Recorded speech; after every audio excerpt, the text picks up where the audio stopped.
All right, let's go to Bowens first. Do you have a scorching hot, halfway hot take for this season? I I was trying to come up with something really juicy and I I feel like I'm gonna let down the fans here, but I don't have anything too crazy. I've got two that I want to mention and one that we already did, which really sucks for me not coming super prepared. I wanted to say Barkov for the heart, and I kind of spilled my beans a couple minutes ago there. Alexander Barkov, like you said, Harrison, has been absolutely amazing for this Florida Panthers team, who I believe all three of us said on the preseason episode that they probably would miss the playoffs. They're Can definitely not confirm. going to miss the playoffs, and Barkov is doing his part so well to get them there. So I wanted to sprinkle that one in. The other one, curious what you guys think. Connor Bedard, say he misses a month, maybe 5 weeks. I've seen 4 to 6 places. So 5 weeks, call it 15-ish games. I think he still wins the Calder Trophy, despite how much we hyped up the Calder race this year. That's my hot take. 15 plus games missed from Bedard, and he still wins the Calder. Wow. Wouldn't be surprised, to be honest. Yeah, amen to that. Yeah, it's not as hot as I would have liked for this episode. It's kind of like a medium, but it's pretty crazy when we think about the hype coming into the season. Oh my God, we got Carlson, Fantilli, we got Levi, we got Faber's in the mix now. All of a sudden, there's a bunch of guys. Chekhov you could put in the mix for crying out Sure. loud. So I think if he wins, it'll be very interesting because if we hop in the time machine here, McDavid didn't win in his rookie year. It went to a guy who played almost every game in Panarin, right? So Wow, I forgot that they were rookies the same year. I guess because like the age difference, but still crazy. big age difference. This one is always a fun one for me. I always see who I can piss off the most when I do these. I'm just kidding. Last year when we did this, it was me, Mac, and our friend the Daily Over, one of the best gambling follows on Twitter. And I sat up here in early January and I said Connor Bedard will be a St. Louis Blue. Now, obviously, that's kind of that was a hot take. Also, you throw in the lottery odds and all that, but I really thought the Blues were going to absolutely sink. And they didn't. I mean, I don't know. This year, I want to try and get a team who's I think is going to maybe go on a heater instead of being a little negative. I This isn't really a hot take, but as of right now, if you look at the standings, I mean, Tampa, they're not in a playoff spot right now. They're what, 1 point out. They really haven't played all that great up to this point this year. 5-5 in their last 10.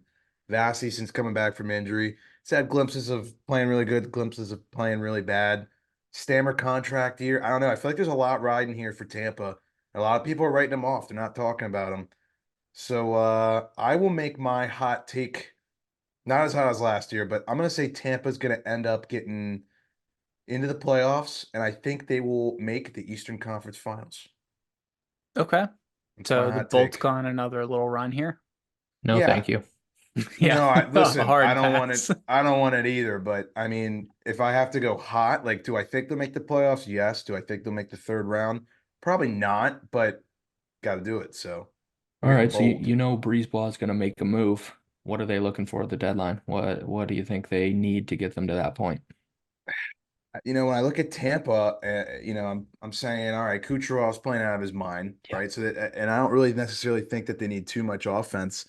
Maybe a defenseman, maybe a mobile defenseman. I feel like they've got a lot of guys who are like big lugs. You got Chernak, shot blocker, Hedman. He doesn't.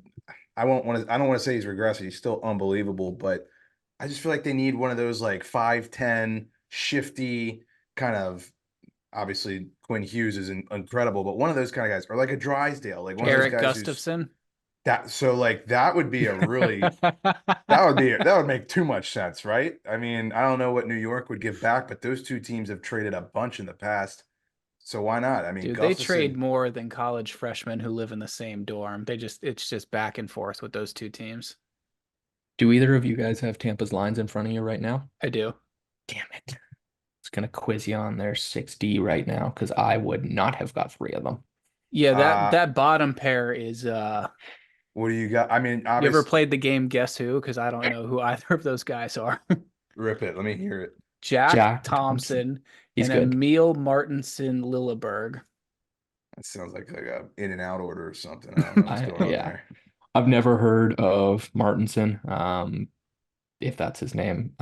Jack Thompson is good. He was a pretty early pick, played in Sudbury in the O. He'll be a good player for them. That's Perbix, I right. always forget that dude exists as well. Yup. So yeah, I mean Calvin DeHaan, Darren Radish, Victor Hedman, because I believe Sergachev is still out, right? Yeah, and And so Hayden is Hayden Fleury Fleury. and Shernack.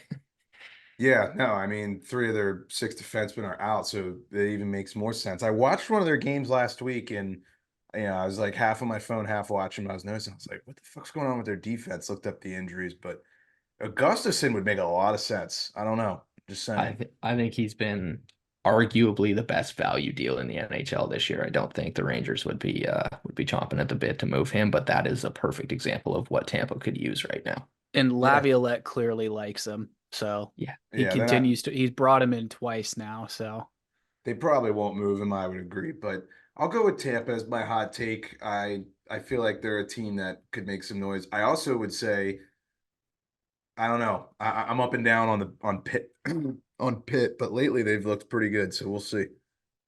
I love that they are plus 24 goal differential last time I looked at least. That to me, goal differential is the biggest tell. They're a good team. They have had some really bad games. They've had some really bad performances by certain players. Crosby playing the way he is, I think they're gonna make the playoffs, man. I do. Nick, you're up. all right, boys. Yeah, the Dallas Stars are going to make the Stanley Cup final out of the West. I Okay. think if they get competent goaltending, like Ottinger comes back healthy, focused, ready to go. Heiskanen, I know he's banged up right now. He comes back healthy, focused, ready to go. I don't see any reason why that team can't make the Stanley Cup final. They lost in the Western Conference Finals to Vegas the previous year. The year before that, they went out in the first round. I think a lot of people are sleeping on how dangerous this team can be, especially I will die on this hill that Colorado is not a sure thing coming out of the West, especially in that Central with Winnipeg as good as it is. The Stars are in third place right now in that division.